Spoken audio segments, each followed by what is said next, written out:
नमस्कार साथियों। तो कैसे हैं आप लोग? उम्मीद है आप लोग अच्छे होंगे, मस्त होंगे और स्वस्थ होंगे और अच्छे से पढ़ाई कर रहे होंगे। तो आज जो है हम आपके लिए लेके आए हैं क्लास 12th हिस्ट्री का चैप्टर 2, जिसका आज हम जो है आपको पार्ट 3 कराने वाले हैं।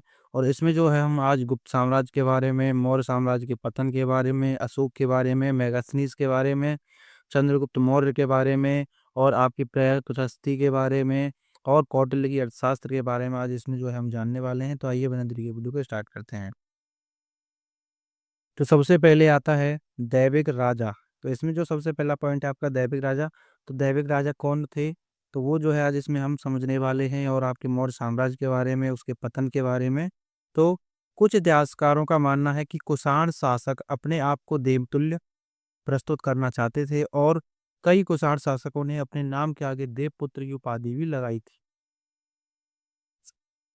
यानी कि कुछ इतिहासकार कहते हैं कुषाणों के बारे में कि जो कुषाण जो शासक थे, राजा थे, वो जो है अपने आप को जो है देवतुल्य मानते थे, यानी कि अपने आप को जो है वो दैविक राजा कहते थे।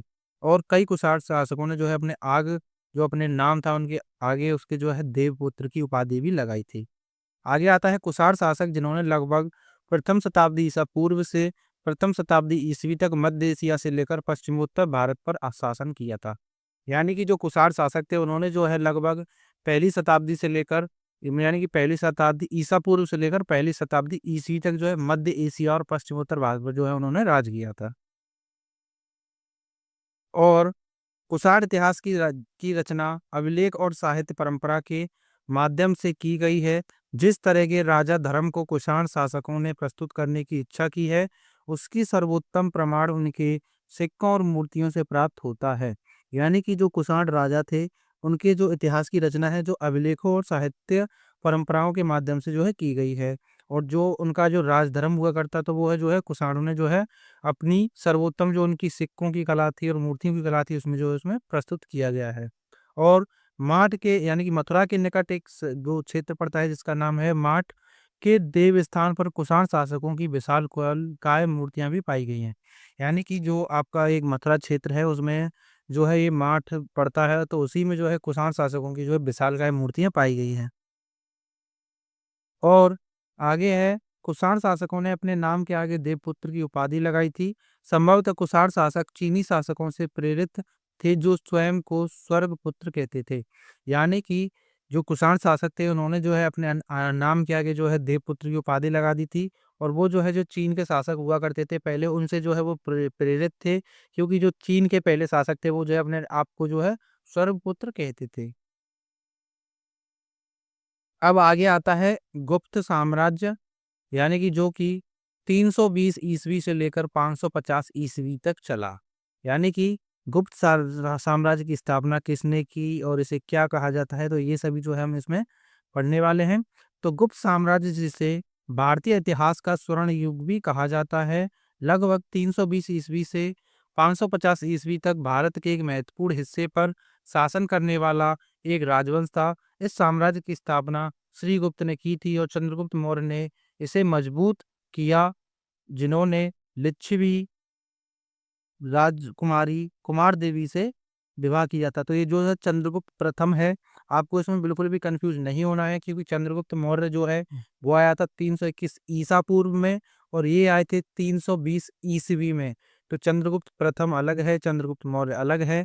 इस पर जो है आपको बिल्कुल अच्छे से ध्यान देना है, क्योंकि इसमें जो है ज़्यादातर बच्चे कंफ्यूज होते हैं। तो गुप्त साम्राज्य की स्थापना जो है किसने की थी, तो वो जो है श्री गुप्त ने की थी। और कब की थी? 320 ईस्वी में की थी। कभी-कभी जो है आपको इसकी डेट जो है 319 ईस्वी भी दी हुई होती है, तो इसमें जो है आपको कन्फ्यूज़ नहीं होना है। जो आपकी डेट नज़दीक हो उसी को जो है आपको लगाना है। अगर आपकी 320 ईस्वी है तो आपको जो है 320 ईस्वी पर लगाना है। और इसका जो अंत हुआ था वो जो है 550 ईस्वी में हुआ था। और इसको जो है भारतीय इतिहास का स्वर्ण युग भी कहा जाता है। यानी कि आपसे जो है ऑब्जेक्टिव क्वेश्चन में पूछा जाता है कि भारतीय इतिहास का स्वर्ण युग किस युग को कहा जाता है, तो वो जो है गुप्त युग को जो है भारतीय इतिहास का स्वर्ण युग कहा जाता है। और ये जो है भारत के एक महत्वपूर्ण हिस्से पर जो है राज करता था।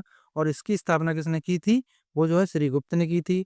और चंद्रगुप्त प्रथम ने इसे मजबूत बनाया था। यानी कि इनका जो एक शासक था चंद्रगुप्त प्रथम, जिसे हम विक्रमादित्य के नाम से भी जानते हैं, उन्होंने जो है इसको एक जो है क्या मजबूत राज्य बनाया था। और उन्होंने जो है लिच्छवी की राजकुमारी कुमार देवी से जो है विवाह किया था।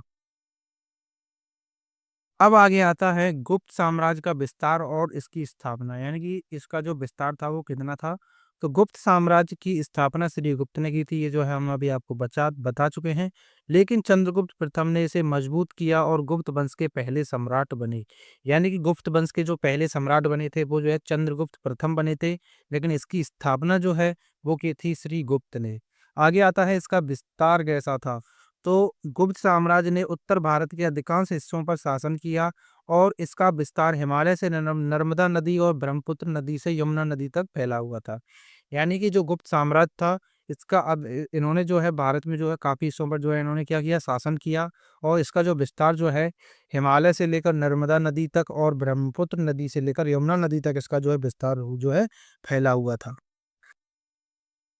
अब आगे आता है इसके जो महत्वपूर्ण शासक थे वो कौन थे, यानी कि जो गुप्त साम्राज्य के जो महत्वपूर्ण शासक थे वो कौन-कौन थे। तो सबसे पहले आते हैं चंद्रगुप्त प्रथम। इसके जो है सबसे महत्वपूर्ण शासक यही थे, यानी कि लिच्छवी राजकुमारी से विवाह कर साम्राज्य को मजबूत बनाया बनाया था। किन्होंने बनाया था? तो वो जो है चंद्रगुप्त प्रथम ने बनाया था। आगे आते हैं समुद्रगुप्त। तो एक महान विजेता और कवि जिन्होंने साम्राज्य का विस्तार किया। तो आपने जो है समुद्रगुप्त के बारे में जो है अपने इतिहास सॉरी हिंदी में भी पढ़ा होगा, क्योंकि आप ये जो है जयशंकर प्रसाद की रचना है चंद्रगुप्त, स्कंदगुप्त, ध्रुवश्यामनी, ये जो है सारी उनकी जो है रचनाएँ हैं और समुद्रगुप्त तो ये जो है उनकी भी एक रचना है। तो इसमें जो है आपको बताया जाएगा कि ऑब्जेक्टिव क्वेश्चन में पूछा जाता है कि किस राजा को जो है बीड़ा बजाते हुए इसके सिक्के पर दिखाया गया है, तो वो जो है समुद्रगुप्त को दिखाया गया है। अब आगे आता है चंद्रगुप्त द्वितीय। तो चंद्रगुप्त द्वितीय भी जो है एक शक्तिशाली शासक थे जिसने कला और साहित्य का संरक्षण किया था। आगे आते हैं स्कंदगुप्त। तो हूणों के आक्रमण से साम्राज्य को बचाया था। तो यानी कि जो स्कंदगुप्त थे इन्होंने जो है हूणों के जो आक्रमण हुआ करते थे उस समय पर उनसे जो है अपने साम्राज्य को कई बार बताया था। आगे आता है स्वर्ण युग, यानी कि इसको स्वर्ण युग क्यों कहा जाता है।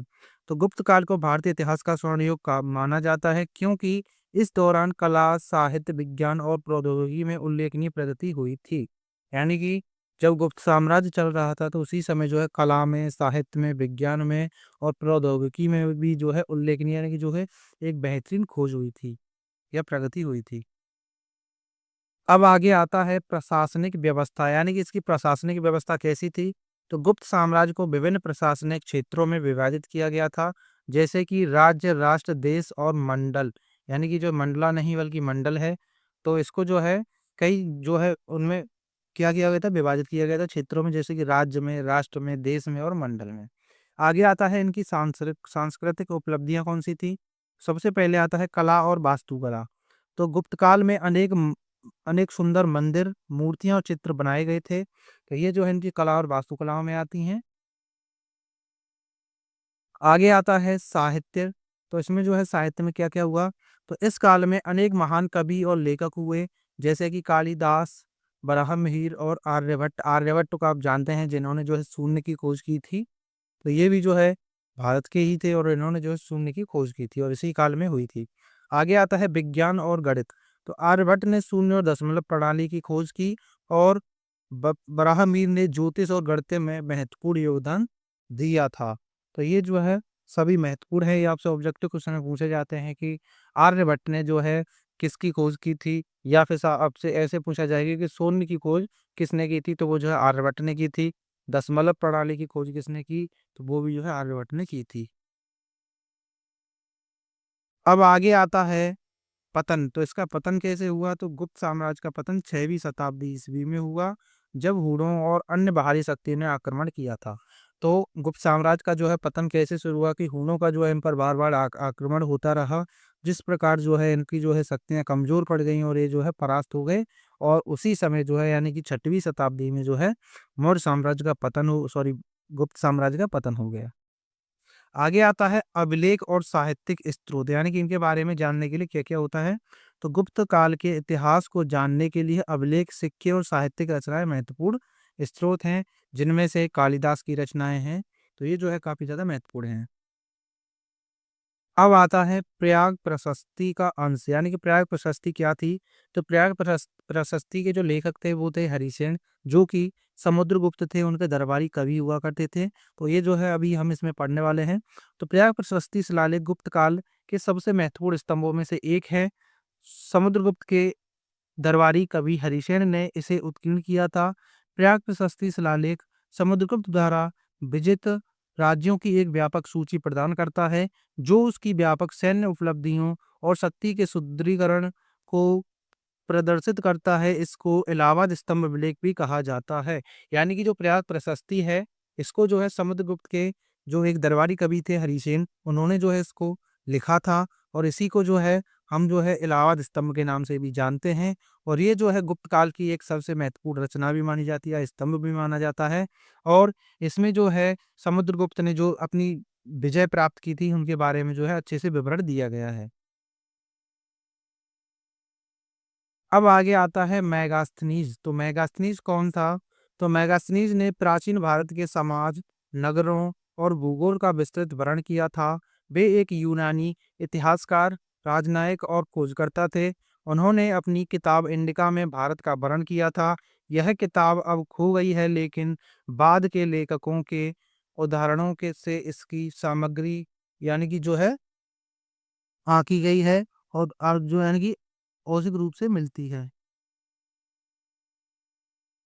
यानी कि जो मेगास्थनीज थे, वो जो है एक यूनानी जो है राजदूत थे, इतिहासकार थे या राजनयिक खोजकर्ता थे, जो कि आपके आए थे चंद्रगुप्त मौर्य के दरबार में, और इनको जो है सेल्यूकस निकेटर के द्वारा भेजा गया था। और उन्होंने जो है एक पुस्तक की रचना की थी, जिसका नाम है इंडिका। और उस इंडिका पुस्तक में जो है मौर्य साम्राज्य के बारे में अच्छे से जानकारी मिलती है। लेकिन इनकी जो पुस्तक है इंडिका, वो जो है अब जो है खो गई है। और कुछ जो लेखक थे बाद के, उन्होंने जो है इसकी सामग्री को जो है आंशिक रूप से उनकी सामग्री में जो है उद्धरणों से जो है इसका क्या किया है, इसका रूप मिलता है उन्हीं के लेखकों में। अब आगे आता है कि मेगास्थनीज ने पाटलिपुत्र को एक विशाल और खूबसूरत शहर बताया था। यानी कि उन्होंने जो है अपनी इंडिका पुस्तक में लिखा था कि जो पाटलिपुत्र था, वो एक विशाल, शक्तिशाली और खूबसूरत शहर था। उन्होंने बताया था कि पाटलिपुत्र में 570 दुर्ग और 64 द्वार थे। यानी कि जो मेगास्थनीज थे, उन्होंने बताया था कि पाटलिपुत्र में जो 570 दुर्ग थे, यानी कि ऊंचे जो ऊंचे घर थे, वो जो है 570, यानी कि, और उसमें जो है 64 द्वार थे। आगे आता है, उन्होंने बताया था कि सेना के छोटे-छोटे यानी कि छोटे-बड़े सैनिकों को राजकोष से नगद वेतन दिया जाता था। यानी कि उन्होंने ये भी कहा था कि जो सेना में जो छोटे-बड़े सैनिक हुआ करते थे, उनको जो है राजकोष से जो है नगद वेतन दिया जाता था। आगे आता है, उन्होंने बताया था कि सेना के काम और प्रबंध में राजा स्वयं दिलचस्पी लेता था। उन्होंने बताया था कि राजा राज्य का प्रमुख था और उसके पास सैन्य कार्यकारी, विधायी और सैन्य कार्य थे। यानी कि जो मेगास्थनीज थे, उन्होंने बताया था कि जो सेना के काम और प्रबंध में जो है राजा स्वयं दिलचस्पी लेता था, यानी कि उनके साथ जो है कार्य करता था। और उन्होंने बताया था कि राज्य का जो प्रमुख होता था, वो राजा होता था, और उसके पास जो है सेना होती थी कार्य करने के लिए, जो है उसके नौकर चाकर होते थे। और उन्होंने बताया था कि अधिकांश आबादी सैनिक और कृषक थे। यानी कि उसकी जो आबादी ज्यादा हुआ करती थी, उसमें जो है सैनिक और कृषक वर्ग हुआ करते थे। और उन्होंने बताया था कि सैनिकों द्वारा उपयोग किए जाने वाले हथियारों और उपकरणों का भी बहुत विस्तार से वर्णन किया गया था। उन्होंने बताया था कि उनके कानूनों और अनुबंधों की सादगी को प्रमाणित करता है। अब आता है कौटिल्य का अर्थशास्त्र। कौटिल्य कहें या चाणक्य कहें या फिर विष्णुगुप्त कहें, तो ये जो है एक ही नाम है। ये जो है एक ही व्यक्ति के तीन नाम माने जाते हैं। तो कौटिल्य के अर्थशास्त्र के यानी कि जो उनका अर्थशास्त्र में अर्थव्यवस्था, राजनीतिक, प्रशासन, सैन्य रणनीति या राजनीति और कूटनीति से जुड़ी बातें बताई गई हैं। यह एक विशाल ग्रंथ है, जिसमें 15 अधिकरण, 180 प्रकरण, 150 अध्याय और 6000 श्लोक हैं। कौटिल्य को चाणक्य के नाम से भी जाना जाता है। वे मौर्य साम्राज्य के प्रधानमंत्री हुआ करते थे। यानी कि जो कौटिल्य का अर्थशास्त्र है, इसकी रचना किसने की है? कौटिल्य ने की है, या फिर कहें आप चाणक्य ने की है। और इसमें जो है अर्थव्यवस्था के बारे में, राजनीति के बारे में, प्रशासन के बारे में, सैन्य रणनीति के बारे में और कूटनीति के बारे में जो है जुड़ी हुई जो है बातें बताई गई हैं। और ये जो है एक काफ़ी बड़ा ग्रंथ है जिसमें 15 अधिकरण हैं, 180 प्रकरण हैं और आपके 150 अध्याय हैं, 6000 श्लोक हैं। और इसको जो है जो कौटिल्य थे उनको जो चाणक्य के नाम से भी जाना जाता है, वो जो है मौर्य साम्राज्य के प्रधानमंत्री थे, यानी कि वो चंद्रगुप्त मौर्य के जो है गुरु भी माने जाते हैं। ये जो है हम आपको पहले भी पढ़ा चुके हैं। अब आगे इसमें आता है कि कौटिल्य के अर्थशास्त्र में मौर्य साम्राज्य के शासन, विशेषकर चंद्रगुप्त मौर्य के शासनकाल के बारे में बताया गया है, जो एक कुशल शासन या शासक, अर्थ आर्थिक नीतियों और सैन्य रणनीति पर केंद्रित था। तो यानी कि इनकी जो अर्थशास्त्र है उसमें जो है ज़्यादातर जो विशेषकर जो है चंद्रगुप्त मौर्य के शासनकाल के बारे में बताया गया है। आगे आता है कौटिल्य और चंद्रगुप्त मौर्य। तो कौटिल्य जिन्हें चाणक्य के नाम से भी जाना जाता है, चंद्रगुप्त मौर्य के सलाहकार थे और उन्होंने मौर्य साम्राज्य की स्थापना में महत्वपूर्ण भूमिका निभाई थी। यानी कि जो कौटिल्य थे उन्होंने जो है चंद्रगुप्त की सहायता से ही जो है उन्होंने घना आखिरी जो नंद वंश का जो आखिरी शासक था उसको घनानंद को हराकर जो है मौर्य साम्राज्य की स्थापना करवाई थी। और इन्हीं को जो है चंद्रगुप्त मौर्य का गुरु भी माना जाता है। और ये जो है चंद्रगुप्त मौर्य के जो है मंत्री भी थे, सलाहकार भी थे। अब आगे आता है अर्थशास्त्र का विषय। तो अभी जो है आप अर्थशास्त्र का विषय पढ़ ही चुके हैं। तो अर्थशास्त्र शासन कला, अर्थशास्त्र, सैन्य रणनीति और सामाजिक संगठन पर एक प्राचीन भारतीय ग्रंथ है जो राजा को शासन करने के तरीके के बारे में मार्गदर्शन प्रदान करता था। आगे आता है शासन की व्यवस्था। तो अर्थशास्त्र में राजा के कर्तव्य, प्रशासन, सेना, अर्थव्यवस्था आदि सभी पहलुओं का वर्णन किया गया है। अब आगे आता है प्रशासनिक व्यवस्था, यानी कि इसकी जो है प्रशासनिक व्यवस्था वो जो है कैसी थी। तो कौटिल्य ने साम्राज्य को प्रांतों, जिलों और ग्रामीण व शहरी केंद्रों में विभाजित करने की सलाह दी थी ताकि प्रशासन को प्रभावी बनाया जा सके। यानी कि कौटिल्य ने जो है साम्राज्य और प्रांतों और जिलों को जो है या फिर जो ग्राम थे यानी कि ग्रामीण जो क्षेत्र थे और शहर केंद्र थे उनको जो है इसमें विभाजित करने की सलाह दी थी ताकि जो है प्रशासन को प्रभावी बनाया जा सके। और राजस्व प्रशासन। तो कौटिल्य ने राजस्व प्रशासन और कोष के महत्व पर भी जोर दिया था क्योंकि उनका मानना था कि राज्य की शक्ति कोष में निहित है। कोष यानी कि जो है धन में निहित है। अब आगे आता है सैन्य रणनीति। तो उसकी जो है सैन्य रणनीति कैसी थी। तो अर्थशास्त्र में सेना के संगठन, प्रशिक्षण और उपयोग के बारे में विस्तृत जानकारी दी गई है। आगे आता है कूटनीति। तो कौटिल्य ने राज्य की सुरक्षा और हितों की रक्षा के लिए कूटनीति के महत्व पर भी प्रकाश डाला है। आगे आता है सामाजिक संगठन। तो अर्थशास्त्र में समाज के विभिन्न वर्गों और उनके कर्तव्यों का भी वर्णन किया गया है। तो ये जो है सभी आपके लिए इम्पोर्टेंट है। उम्मीद है कि आपको अच्छे से समझ में आ रहा होगा। अब आगे आता है कौटिल्य का उद्देश्य, यानी कि उनके जो उद्देश्य क्या थे। कौटिल्य का उद्देश्य एक ऐसे राज्य की स्थापना करना था जो शक्तिशाली, समृद्ध और न्यायपूर्ण हो। यानी कि जो कौटिल्य थे या चाणक्य थे, उनका एक ऐसे राज्य को जो है स्थापित करना था जो कि एक शक्तिशाली हो, समृद्ध हो और न्यायपूर्ण हो। आगे आता है अशोक और उसका साम्राज्य, यानी कि जो मौर्य वंश था उसका तीसरा राजा जो है अशोक था और उसका साम्राज्य जो है काफी बड़ा था और इसीलिए जो है इनके नाम के आगे जो है सम्राट लगाया जाता है। तो सम्राट अशोक और मौर्य वंश के तीसरे सम्राट थे।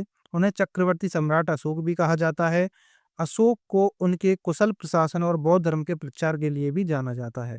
यानी कि जो सम्राट अशोक थे वो जो है मौर्य वंश के तीसरे शासक थे और उनको जो है चक्रवर्ती सम्राट भी कहा जाता है, प्रियदर्शी भी कहा जाता है। तो ये जो है उनके कई सारे नाम हैं और जो है हम आपको पहले भी काफ़ी ज़्यादा हम जो है आपको इनके कलिंग युद्ध के बारे में बता चुके हैं और वो जो है हम आपको ऑब्जेक्ट आपके सब्जेक्टिव क्वेश्चन भी कराएँगे, तो आपको जो है इसमें कोई दिक्कत नहीं होगी, आपके लॉन्ग टाइप के क्वेश्चन सारे के सारे ज़रूर कराए जाएँगे। और ये जो है इनको जो है बौद्ध धर्म के प्रचार के लिए भी जाना जाता है, क्योंकि हमने आपको पहले ही बताया था कि इन्होंने जो है अपने पुत्र और अपनी पुत्री को जो है बौद्ध धर्म के प्रचार के लिए श्रीलंका भेजा था। अब इसमें हम जानते हैं कि अशोक के जन्म के बारे में। तो अशोक का जन्म 304 ईसा पूर्व में पाटलिपुत्र में हुआ था। उनके पिता का नाम बिंदुसार और माँ का नाम सुभद्रांगी था। अशोक के भाइयों के साथ उत्तराधिकारी के लिए युद्ध हुआ था और कई सालों के संघर्ष के बाद अशोक जीते। यानी कि जो अशोक का जन्म हुआ था वो 304 ईसा पूर्व में पाटलिपुत्र में हुआ था और उनके पिता का नाम था बिंदुसार और उनकी माता का नाम था सुभद्रांगी। और अशोक के जो है कई भाई भी थे, उनके साथ जो है अशोक ने जो है युद्ध लड़े और कई सालों के संघर्ष के बाद जो है वो युद्ध जीते और इसीलिए जो है उन्होंने जो है अपने कई भाइयों को जो है राज पर बैठने के लिए जो है मार भी डाला था। और अशोक ने अपने विशाल साम्राज्य के कई स्थानों पर शिलाओं पर धम्म लिखवाया था। अशोक ने बौद्ध धर्म के प्रचार के लिए बहुत काम किया। अशोक ने बोध गया में महाबोधि मंदिर भी बनवाया था। यानी कि अशोक ने जो है अपने विशाल साम्राज्य के कई स्थानों पर जो है शिलाओं पर, यानी कि जो शिलालेख हुआ करते थे उन पर जो है धम्म लिखवाया, और अशोक ने जो है बौद्ध धर्म के प्रचार के लिए बहुत सारे काम भी किए। और उन्होंने जो है बोध गया, जो कि बिहार में पड़ता है, उसमें जो है एक महाबोधि मंदिर का भी निर्माण कराया था, जहाँ पर महात्मा बुद्ध ने जो है शिक्षा प्राप्त की थी। अब आगे आता है, अशोक ने अपने शासनकाल में सामाजिक कल्याण के लिए कई काम किए, जैसे सड़कें बनवाना, कुएं बनवाना, वृक्षारोपण करवाना और मनुष्यों और जानवरों के लिए चिकित्सा उपचार की व्यवस्था करना। यानी कि अशोक ने जो है अपने शासनकाल में जो है कई सामाजिक कल्याण भी किए थे। जैसे कि उन्होंने जो है सड़कें बनवाई ताकि लोगों का जो है आवागमन चलता रहे, कुएं भी बनवाए ताकि पानी की व्यवस्था रहे, वृक्षारोपण करवाया ताकि उन्हें अच्छी हवा मिले, और मनुष्यों और जानवरों के लिए जो है उन्होंने चिकित्सा उपचार भी, यानी कि उन्होंने जो है हॉस्पिटल्स भी बनवाए। अब आगे आता है अशोक के धम्म की नीति। तो इसमें जो है अशोक के धम्म की नीति में क्या-क्या कहा गया था? तो पशु जो थे उन पर उनकी बलि देना जो है प्रतिबंध लगा दिया गया। ब्राह्मणों और श्रमिकों के प्रति उदारता, अपने माता-पिता का सम्मान करना, सभी जो संप्रदायों के बीच जो है सहिष्णुता दिखाना, यानी कि उनके साथ अच्छा व्यवहार करना, धम्म के ज़रिए विजय की अपेक्षा करना और ना कि युद्ध की द्वारा। यानी कि जो अशोक के धम्म की नीति थी, उसमें कहा गया था कि जो है पशुओं की बलि नहीं चढ़ाई जाएगी, ब्राह्मण और श्रमिकों के प्रति जो है उदारता दिखाई जाएगी, अपने माता-पिता का सम्मान किया जाएगा, और सभी जो संप्रदाय थे उनके साथ भी जो है अच्छा व्यवहार किया जाएगा। और उन्होंने कहा कि जो विजय प्राप्त की जाएगी वो जो है धम्म के ज़रिए की जाएगी, ना कि युद्ध करके। तो ये सभी जो है उनके धम्म की नीति की कुछ शिक्षाएँ थीं, अच्छी बातें थीं। अब आगे आता है अशोक का साम्राज्य, यानी कि अशोक का साम्राज्य कैसा था? तो सम्राट अशोक के साम्राज्य में भारत के ज़्यादातर हिस्सा, पाकिस्तान, अफ़गानिस्तान और श्रीलंका शामिल थे। यह साम्राज्य बहुत विशाल था और इसमें कई शहर थे। अशोक के साम्राज्य की राजधानी पाटलिपुत्र थी। यानी कि जो सम्राट अशोक का जो साम्राज्य था उसमें जो है ज़्यादातर हिस्से जो भारत के थे, फिर आपके पाकिस्तान के, अफ़गानिस्तान के, श्रीलंका के हिस्से भी उसमें जो है शामिल थे उनके साम्राज्य में। और उनके जो साम्राज्य की राजधानी थी वो जो है पाटलिपुत्र हुआ करती थी। आगे आता है, अशोक के साम्राज्य में उज्जैन और तक्षशिला जैसे प्रमुख शहर थे। यानी कि सम्राट अशोक के साम्राज्य में जो है तक्षशिला और उज्जैन दोनों शहर भी शामिल थे। आगे आता है, अशोक के शासनकाल के शुरुआती सालों में नरसंहार, अत्याचार और बर्बरता हुई थी। यानी कि जब सम्राट अशोक जो है शासन, यानी कि शासक बने, और उनके शासन काल में जो है जो शुरुआती वर्षें थी उनमें जो है नरसंहार, यानी कि लोगों की हत्या हुई, अत्याचार हुए और काफी बर्बरता भी हुई। आगे आता है, कलिंग युद्ध के बाद अशोक ने विजय अभियान छोड़ दिया और अहिंसा का मार्ग अपना लिया। यानी कि जो 261 ईसा पूर्व में जो है उनका जो युद्ध हुआ था कलिंग का, तो उसी युद्ध के बाद जो है अशोक का जो है मन बदल गया और उन्होंने जो है विजय अभियान को छोड़कर जो है अहिंसा का मार्ग अपना लिया। और अशोक ने धम्म की धारणा विकसित की और सभी को इसका पालन करने के लिए प्रोत्साहित किया था। और उन्होंने जो है एक धम्म की जो है यानी कि नीति अपनाई, या उसे आप धर्म भी कह सकते हैं, या इसको जो है अपनाया और जो है उसका लोगों को पालन करने के लिए बोला। और अशोक ने अपने विशाल साम्राज्य के कई जगहों पर शिलाओं पर धम्म लिखवाया था। और अशोक ने मानव और पशु अस्पलता जो पशुओं के लिए जो है अस्पताल की स्थापना करवाई थी। ये जो हम आपको पहले भी पढ़ा चुके हैं। और अशोक ने जो है सड़कों के किनारे पेड़ और झाड़ लगवाए थे, और अशोक ने जो है कुएं भी खुदवाए थे। तो ये सभी जो है हम आपको पहले भी बता चुके हैं, और ये जो है हम इसलिए आपको लिखा रहे हैं ताकि जो है आपको क्वेश्चन लिखने में जो है कोई भी दिक्कत ना हो। आगे आता है, अशोक ने सिंचाई केंद्र और शौचालयों का निर्माण भी करवाया था। अशोक को अशोक द ग्रेट भी कहा जाता है, यानी कि इनको जो है अशोक द ग्रेट भी कहा जाता है। वह प्राचीन भारतीय उपमहाद्वीप में शासन करने वाले सबसे प्रभावशाली राजाओं में से एक थे। यानी कि जो सम्राट अशोक थे वो जो है जो भारत में जो है शासन करने वालों में सबसे एक प्रभावशाली राजाओं में से एक थे। अब आता है चाणक्य, विष्णुगुप्त या कौटिल्य, यानी कि ये जो है एक ही व्यक्ति है, चाणक्य, विष्णुगुप्त या कौटिल्य कुछ भी कहें।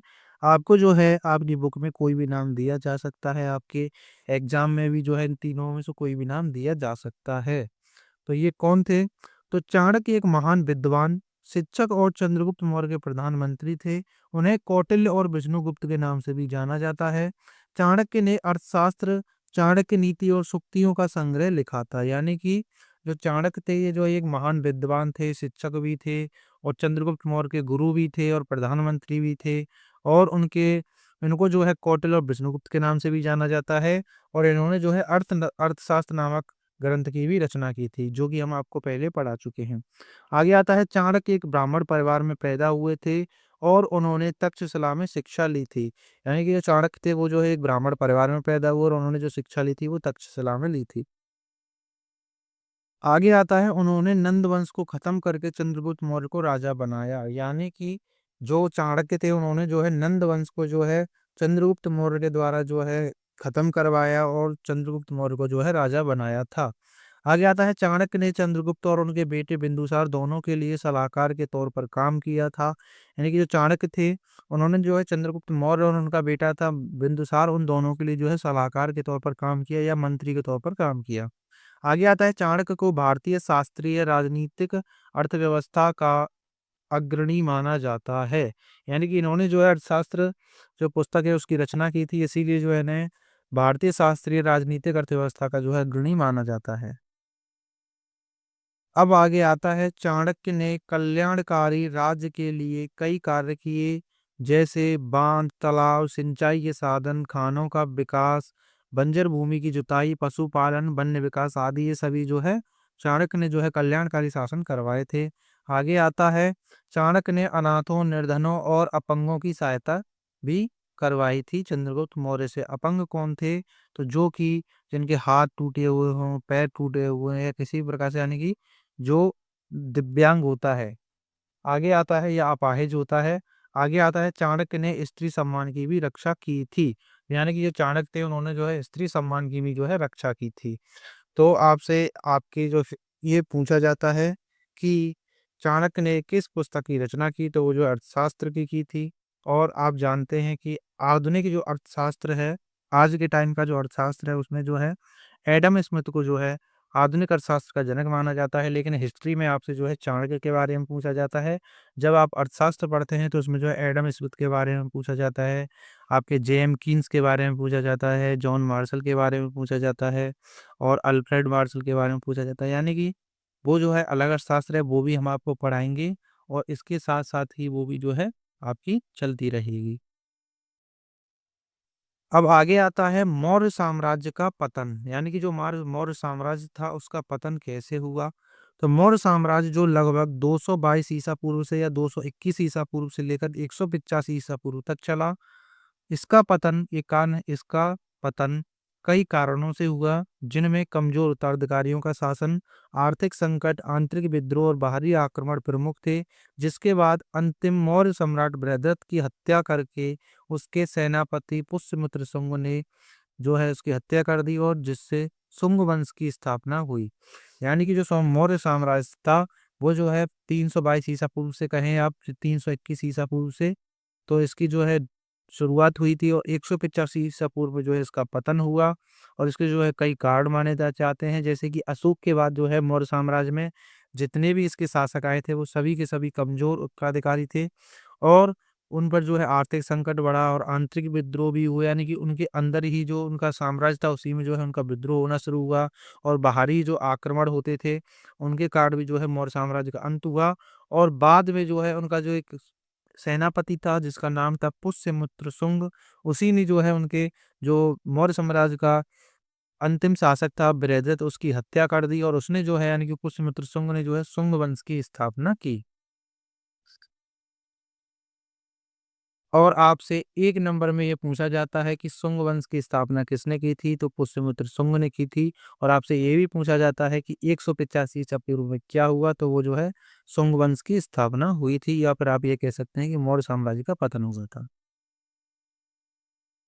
अब आगे आते हैं, मौर्य साम्राज्य के पतन के प्रमुख कारण जो है हम पढ़ने वाले हैं डिटेल में कि क्या क्या थे। तो अशोक के बाद कमजोर शासक आए थे, यानी कि सम्राट अशोक के बाद मौर्य साम्राज्य को कमजोर शासकों का उत्तराधिकार मिला, जो साम्राज्य को प्रभावी ढंग से नियंत्रित नहीं कर सके थे। यानी कि मौर्य साम्राज्य के पतन का एक सबसे बड़ा कारण ये भी है कि सम्राट अशोक के बाद जो है उसमें कोई भी एक यानी कि योग्य शासक नहीं था, बल्कि सारे के सारे जो है कमजोर शासक थे, जो कि अच्छी तरह से वहाँ की जो राज व्यवस्था थी उसको जो है नियंत्रित नहीं कर सके। आगे आता है आर्थिक संकट, यानी कि सेना और नौकरशाही पर भारी खर्च ने जो है साम्राज्य को आर्थिक रूप से कमजोर कर दिया था, जिससे वित्तीय संकट पैदा हुआ। यानी कि उनकी सेना जो थी और उनकी जो नौकरशाही थी उन पर जो है काफी ज्यादा खर्च हुआ, और इसके कारण जो है उनका जो है धन खत्म हो गया, और जो है उनका राज्य जो है वित्तीय संकट में पड़ गया, और जिसके कारण जो है मौर्य साम्राज्य का पतन होने लगा।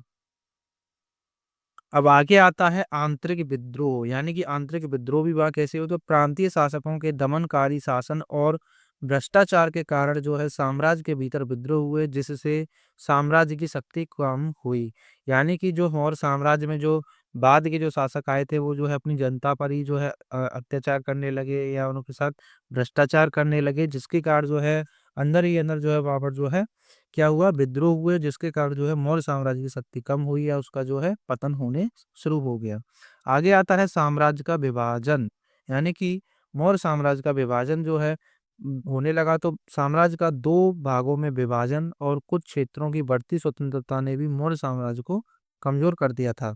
यानी कि जो मौर्य साम्राज्य था बाद में उसका विभाजन जो है दो भागों में हो गया, और कुछ जो है उसके बढ़ते जो स्वतंत्र शहर होने लगे वो उन्होंने उनके कारण भी जो है मौर्य साम्राज्य कमजोर पड़ गया और उसका पतन होने लगा।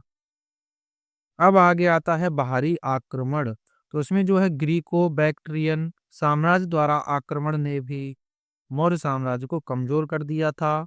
और आगे आता है अशोक की धार्मिक नीति, तो अशोक ने अपने शासनकाल के दौरान बौद्ध धर्म को बढ़ावा दिया, जिससे ब्राह्मणों और अन्य धार्मिक समूहों में असंतोष पैदा हुआ था, जिसके कारण जो है मौर्य साम्राज्य का जो है कमजोर पड़ने लगा, क्योंकि ब्राह्मण जो है और अन्य धर्म भी जो है क्या उनका जो है विद्रोह करने लगे, क्योंकि अशोक ने जो है बौद्ध धर्म को अपना लिया था और उसी को जो है बढ़ावा दिया था, जिससे और जो धर्म थे या और धर्म के जो लोग थे वो जो है असंतोष हुए, जिसके कारण उन्होंने विद्रोह शुरू कर दिया और मौर्य साम्राज्य कमजोर पड़ गया।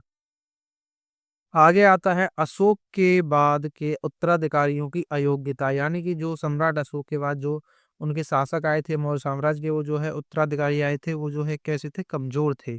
तो अशोक के बाद के उत्तराधिकारी जैसे कि दशरथ और संप्रति अयोग्य साबित हुए, जिससे मौर्य साम्राज्य का पतन हुआ। आगे आता है बृहद्रथ की हत्या, तो अंतिम मौर्य सम्राट बृहद्रथ की हत्या उसके सेनापति पुष्यमित्र शुंग ने कर दी थी, जिससे मौर्य साम्राज्य का अंत हुआ और शुंग वंश की स्थापना हुई। तो यहीं पर जो है यानी कि उनका जो सेनापति था मौर्य साम्राज्य में बृहद्रथ का, उसी ने जो है उनकी हत्या कर दी, जिसके कारण जो है मौर्य साम्राज्य का अंत हो गया 185 ईसा पूर्व में, और शुंग वंश की जो है तभी जो है स्थापना हो गई। तो अब आपसे कभी कभी पूछ लिया जाता है 2 नंबर में कि अभिलेख किसे कहते हैं, तो अभिलेख पत्थर या धातु जैसी कठोर सतह पर उत्कीर्ण किए जाते थे या फिर जो है लिखे जाते थे, जो किसी विशेष महत्व या प्रयोजन के लिए बनाए जाते थे, जैसे कि शासन आदेश विजय या कीर्ति का वर्णन करते थे, तो उन्हीं को जो है अभिलेख कहा जाता था। तो आपको जो है बस इतना ही लिखना है, इतना कि अभिलेख जो है किसी पत्थर धातु जैसी कठोर सतह पर जो उत्कीर्ण हुए होते हैं या वो जो है लिखे हुए होते हैं, उसी को जो है अभिलेख कहा जाता है, जिसके आपको 2 नंबर मिलते हैं। आगे आता है जेम्स प्रिंसेप, तो जेम्स प्रिंसेप कौन थे, तो एक अंग्रेज विद्वान और पुरातत्वविद थे, जिन्हें प्राचीन भारतीय सम्राट अशोक के शिलालेखों को समझने वाले पहले यूरोपियन विद्वान के रूप में जाना जाता है। यानी कि जो जेम्स प्रिंसेप थे उन्होंने जो है जो सम्राट अशोक के जो शिलालेख थे या अभिलेख थे उनको जो है समझा था, और उन्होंने जो है ब्राह्मी और करोशी लिपियों को जो पढ़ा था सबसे पहले, इसीलिए उनको जो है भारतीय इतिहास में यानी कि जो है यूरोपीय विद्वान के रूप में जाना जाता है। आगे हम जानते हैं कि जेम्स प्रिंसेप का मृत्यु कब हुई और उनका जन्म कब हुआ। तो जेम्स प्रिंसेप का जन्म 20 अगस्त 1799 ईस्वी को हुआ था, और उनकी मृत्यु जो है 22 अप्रैल 1840 ईस्वी को हुई थी। अब आगे आता है इनके कार्य क्या क्या थे, तो वे बंगाल की एशियाटिक सोसाइटी के जनरल के संस्थापक यानी संस्थापक संपादक थे और उन्हें प्राचीन भारत की खरोष्ठी और ब्राह्मी लिपियों को समझने के लिए सबसे ज़्यादा याद किया जाता है। यानी कि जो जेम्स प्रिंसेप थे, उनका जो जन्म है वो हुआ था 20 अगस्त 1799 ईस्वी को और उनकी मृत्यु हुई थी 22 अप्रैल 1840 ईस्वी को। और उन्होंने कार्य क्या-क्या किए थे? तो यानी कि उन्होंने जो है, जो सबसे पहले जो खरोष्ठी और ब्राह्मी लिपि होती थी, उनको जो है सबसे पहले समझा था, उनको पढ़ा था, जिसका जो है अर्थ उन्होंने जो है लोगों को बताया, इसलिए उनको जो है भारत में आज भी याद किया जाता था। और वो जो है बंगाल की एशियाटिक सोसाइटी के जो है जनरल थे या संस्थापक भी थे। अब आगे आता है योगदान, तो उनका जो है योगदान कौन-कौन से थे? तो जेम्स प्रिंसेप ने भारतीय पुरालेख के लिए यानी पुरालेख के विकास में महत्वपूर्ण योगदान दिया, क्योंकि वे पहले व्यक्ति थे जिन्होंने ब्राह्मी और खरोष्ठी लिपियों को पढ़ने में सफलता पाई थी। यानी कि ये जो है उनके योगदान थे, यानी कि सबसे पहले उन्होंने ही जो है ब्राह्मी और खरोष्ठी लिपियों को पढ़ा था। आगे इनके बारे में अन्य जानकारी है कि ये ब्रिटिश ईस्ट इंडिया कंपनी की टकसाल में प्रशासक थे। यानी कि जो ब्रिटिश ईस्ट इंडिया कंपनी थी, उसकी जो एक टकसाल थी, उसमें जो है क्या थे? प्रशासक थे। अब आगे आता है प्रिंसेप घाट, यानी कि जो जेम्स प्रिंसेप थे, उनके लिए जो है कोलकाता के लोगों ने जो है एक स्मारक बनाया, जिसे प्रिंसेप घाट कहा जाता है। तो कोलकाता के कृतज्ञ नागरिकों ने हुगली नदी के तट पर उनके लिए एक स्मारक बनाया, जिसे जेम्स प्रिंसेप घाट कहा जाता है। यानी कि जो कोलकाता के लोग थे, उन्होंने जो है अन्य नागरिक थे, उन्होंने जो है हुगली नदी के पास जो है एक जो है स्मारक बनाया जेम्स प्रिंसेप का, जिसे जेम्स प्रिंसेप घाट भी कहा जाता है। तो अब thanks for watching this video. उम्मीद है कि आपको ये वीडियो पसंद आई होगी। अगर आपको ये वीडियो पसंद आई है तो प्लीज़ वीडियो को लाइक कर देना। अगर चैनल पर नए हो तो चैनल को सब्सक्राइब कर देना। और आपको वीडियो कैसी लगी तो प्लीज़ कमेंट में ज़रूर बताना, एक कमेंट ज़रूर करना कि हमारे द्वारा दी हुई जानकारी आपको कैसी लग रही है, आपको अच्छे से समझ में आ रहा है या नहीं आ रहा है, और हम जो है आपके लिए अब कौन-कौन सी सब्जेक्ट की वीडियो और आगे लेके आएँ, ताकि आपकी तैयारी अच्छे से चलती रहे। हम जो है अभी जो है आर्ट्स पढ़ाते हैं, लेकिन हम जो है बाद में आपके लिए यानी कि मैथ्स, केमिस्ट्री, फिज़िक्स, बायो भी जो है आपके लिए हम टीचर्स देख रहे हैं, जिससे आपके लिए आपकी जो है तैयारी अच्छी होगी, बेहतर होगी। तो उम्मीद है कि आप जो है हमारे चैनल पर बने रहेंगे। मिलते हैं नेक्स्ट वीडियो में, तब तक के लिए जय हिंद, वंदे मातरम।